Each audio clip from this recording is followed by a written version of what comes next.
हरे कृष्ण। पढ़ते हैं गीता महात्म्य अध्याय 3।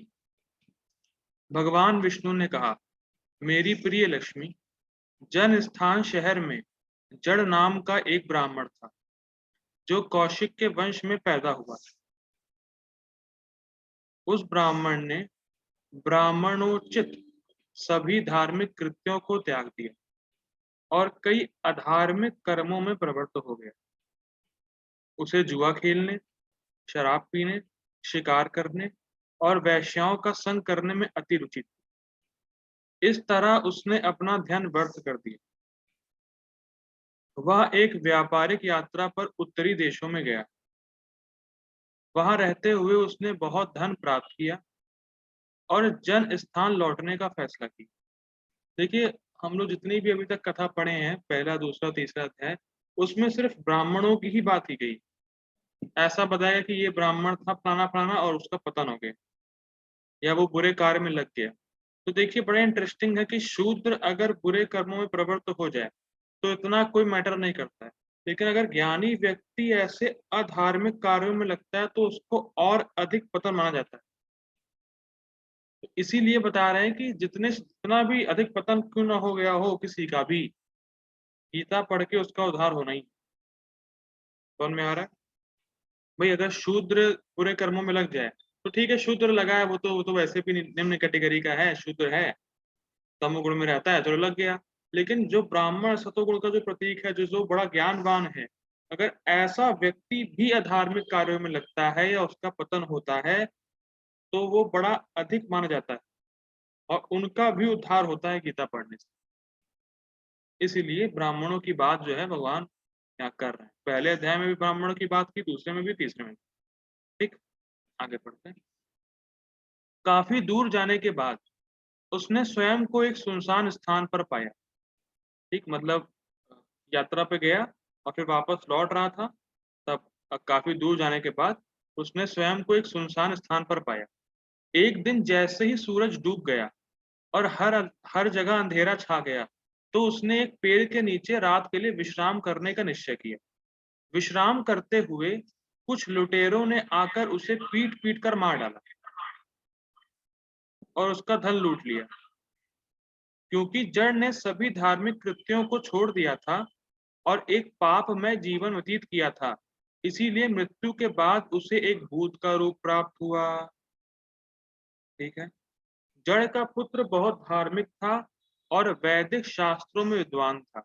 पीएचडी बीटेक होने की जरूरत नहीं है पुत्र को, लेकिन धार्मिक होना बहुत इंपॉर्टेंट। क्योंकि अगर पुत्र धार्मिक है और वैदिक शास्त्रों में विद्वान है तो वे अपने सभी पूर्वजों का उद्धार करने में समर्थ। तो इसीलिए we don't want PhD and MTech BTech, we want कि वो धार्मिक हो और वैदिक शास्त्रों में विद्वान। ठीक, या पुत्र या पुत्री, दोनों में से कोई एक। मतलब ऐसा कुछ लोग ऐसा बोलते हैं कि पुत्री जो है वो पिंडदान नहीं कर सकती है, पुत्री उद्धार नहीं कर सकती पूर्वजों का, ऐसा नहीं। अगर पुत्री भी है धार्मिक और वैदिक शास्त्र में विद्वान है तो भी वो पूर्वजों का उद्धार कर सकती है। ठीक। जब उन्होंने देखा कि उनके पिता लंबे समय के बाद भी जन स्थान नहीं लौटे, किसने देखा? जड़ के पुत्र ने। तो उसने जाकर उनकी खोज करने का निश्चय किया। वह अपने पिता की खोज में बहुत दिनों तक इधर उधर घूमता रहा और जिन यात्रियों से मिलता वह उनसे अपने पिता के बारे में पूछता। एक दिन वह एक ऐसे व्यक्ति से मिला जो उसके पिता को जानता था और उसे घटित हुई घटनाओं के बारे में बताया। जब जड़ के पुत्र ने अपने पिता की मृत्यु की खबर सुनी तो उसने अपने पिता को नारकीय स्थिति से मुक्त करने के लिए काशी जाकर पिंडदान, बनारस करने का निश्चय किया। ठीक, ये करना भी चाहिए। अपनी यात्रा के 9वें दिन उसने उसी पेड़ के नीचे विश्राम किया जिसके नीचे उसके पिता की हत्या हुई थी। ये बड़ा कोइंसिडेंस कितना शानदार है कि अभी जड़ का जो पुत्र है वो ऐसे ही स्थान पर बैठा है जहां उसके पिता की मृत्यु हुई थी, उसको पता भी नहीं। वो उसी पेड़ के नीचे बैठा हुआ। समझ में आ रहा है कितना इंटरेस्टिंग? उस स्थान पर शाम को उन्होंने, किसने? जड़ के पुत्र ने, भगवान कृष्ण की अपनी दैनिक पूजा की और उन्होंने श्रीमद् भगवत गीता के 3रे अध्याय का भी पाठ किया, उसी स्थान पर जहां पे उसके पिता की मृत्यु हुई थी, और जड़ के बेटे को ये बात नहीं पता। ठीक।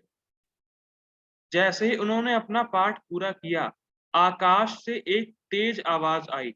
जब उसने ऊपर देखा तो उसने वहां अपने पिता को देखा, और उसकी आंखों के सामने उसके पिता का रूप एक अत्यंत सुंदर रूप में परिवर्तित हो गया, जिसके 4 हाथ थे और उन्होंने पीले रंग की धोती पहनी हुई थी। उनका शरीर वर्षक काले बादल के रंग का था, और उनका शारीरिक तेज सभी दिशाओं को प्रकाशित कर रहा था। मतलब विष्णु जी के पार्षद के रूप में उसके पिताजी ने रूप ले लिया। ठीक। उस समय उनके पिता ने उन्हें आशीर्वाद दिया। पुत्र ने पिता से पूछा कि इन अद्भुत घटनाओं का अर्थ क्या है। पिता ने कहा, मेरे प्रिय पुत्र, आपने श्रीमद् भगवत गीता के 3रे अध्याय का पाठ किया है, और इस तरह मुझे मेरे पाप पूर्ण कर्मों के कारण प्राप्त भूत योनि से मुक्त कर दिया। और विष्णु के पार्षद के रूप में उसको रूप मिल गया, जड़ को। मतलब बेसिकली विष्णु जी का ही रूप मिल गया जड़ को। 4 हाथ, पीला वस्त्र और श्याम वर्ण का रूप उसके पिता को मिल गया, जबकि वो भूत योनि में थे, सिर्फ गीता के 3रे अध्याय के पाठ से। ना इंटरेस्टिंग। ठीक है, मुक्त कर दिया। अब तुम अपने घर लौट जाओ, क्योंकि जिस प्रयोजन के लिए तुम काशी बनारस की यात्रा कर रहे थे, वह तुम्हारे द्वारा भगवत गीता के 3रे अध्याय के पाठ से प्राप्त हो गया। जो 3रा अध्याय पढ़ेगा उसको पिंड दान करने की जरूरत ही नहीं है, वो ऐसे ही अपने पूर्वजों का उद्धार कर चुका है। ठीक। बड़ा इंटरेस्टिंग।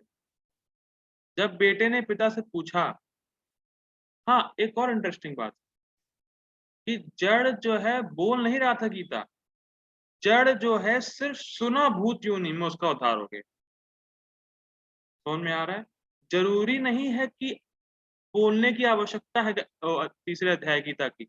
अगर कोई मृत्युशैया पे लेटा है, किसी की तबीयत खराब है, अगर वो सुन भी ले, कैसे ना कैसे करे कान में उसके पहुंच जाए, उसको समझ भी नहीं आ रहा है, उसका उद्धार हो जाएगा। बहुत बहुत गंभीर बात, बहुत अच्छी कथा प्रभु है। जी, वो ये आप कह रहे थे, मतलब ये पूछना चाह रही थी कि हमें मतलब पूरा अध्याय पढ़ना होगा कि ये महात्म्य ये जो ये पढ़ना होगा। श्लोकों का पाठ करना होता है माता जी बेसिकली। अच्छा अच्छा। जो श्लोक है उसका ओके पाठ करना होता है। तो अगर जो श्लोक का पाठ ओके। कर रहा है, भले ही सामने वाले को कुछ समझ में नहीं आ रहा, उसके कान में पड़ा, उसका उद्धार हो। और जो बोल रहा है उसका तो होगा ही हो, उसमें तो कोई डाउट ही नहीं। ठीक, आगे ओके बढ़ते हैं। प्रभु जी। हाँ, भगवद गीता के 3रे अध्याय के पाठ से प्राप्त हो गया है।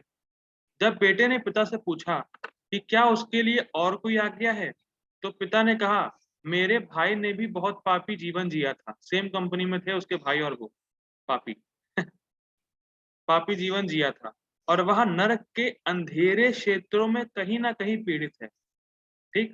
तो यदि आप उसे और हमारे अन्य पूर्वजों को, जो भौतिक ब्रह्मांड में विभिन्न प्रजातियों में यहाँ वहां पीड़ित हैं, मुक्त करना चाहते हैं, तो कृपया श्रीमद् भगवत गीता के 3रे अध्याय का पाठ करें, और उस पाठ से वे सभी भगवान विष्णु के समान चतुर्भुज रूप प्राप्त करेंगे और वैकुंठ जाएंगे।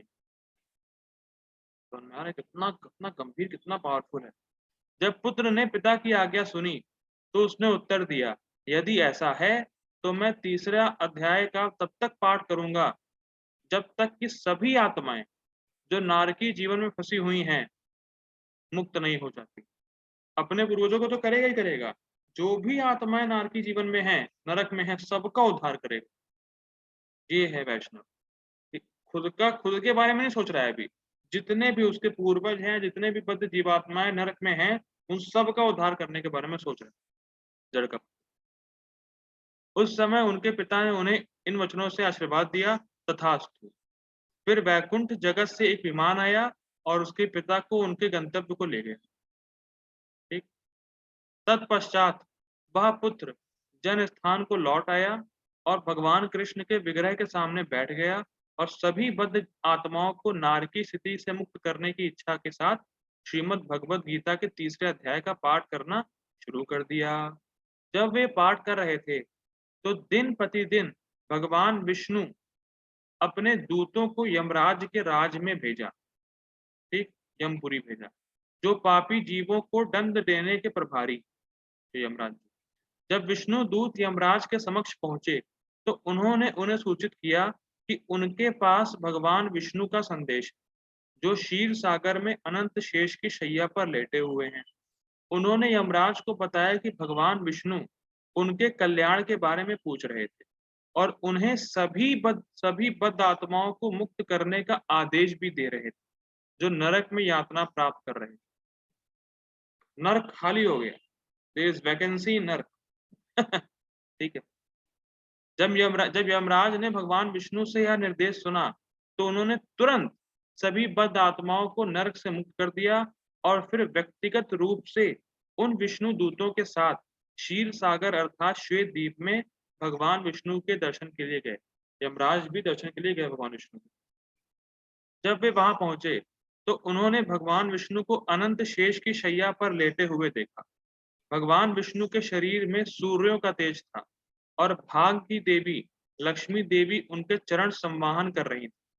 वह चारों ओर से ऋषियों, संतों और देवताओं से घिरे हुए थे। भगवान विष्णु जो इंद्र के नेतृत्व में थे, मतलब इंद्र उनके हेड थे, इंद्र मतलब डायरेक्शन दे रहे थे, और वे सभी भगवान विष्णु की स्तुति गा रहे थे।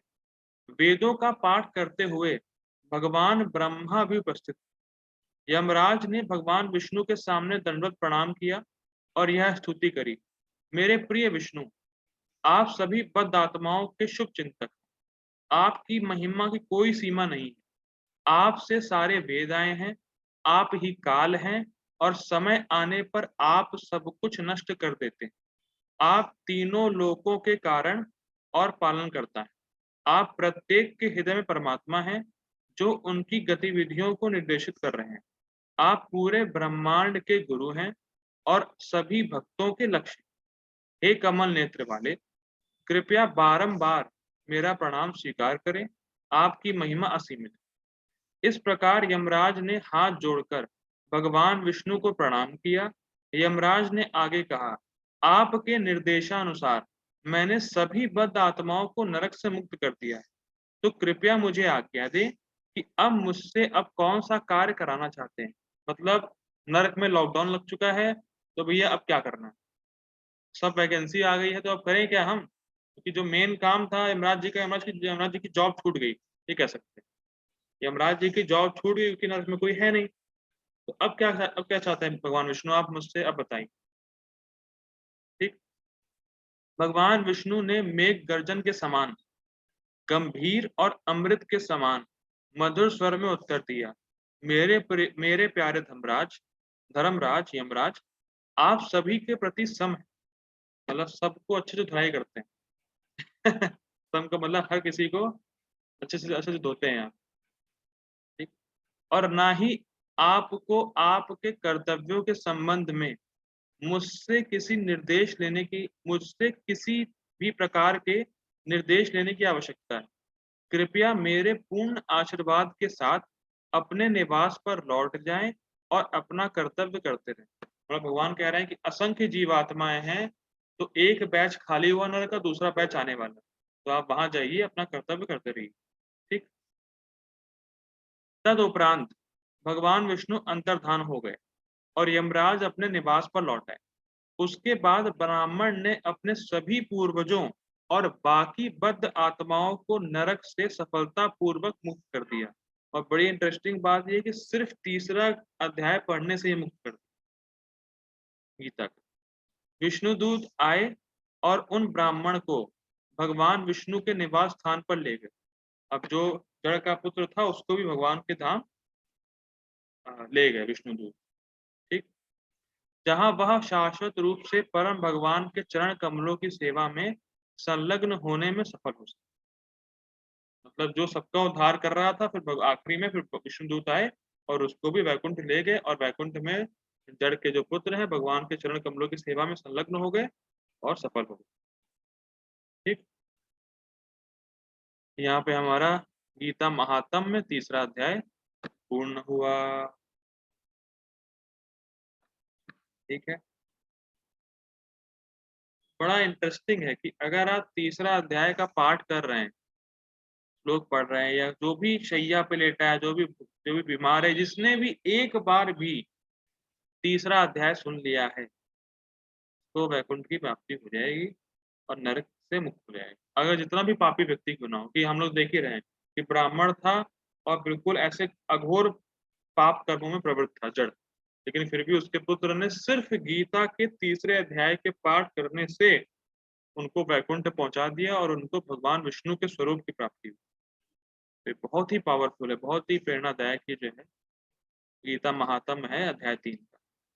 तो अब हम लोग कल इस पे 3रे अध्याय के श्लोकों को लेंगे और समझने का प्रयास करेंगे। तो मेरा आप सब लोगों से निवेदन है कि कृपया आते रहें और लाभ उठाते रहें गीता का। यस प्रभु हरे जी, बिल्कुल कृष्ण आएंगे।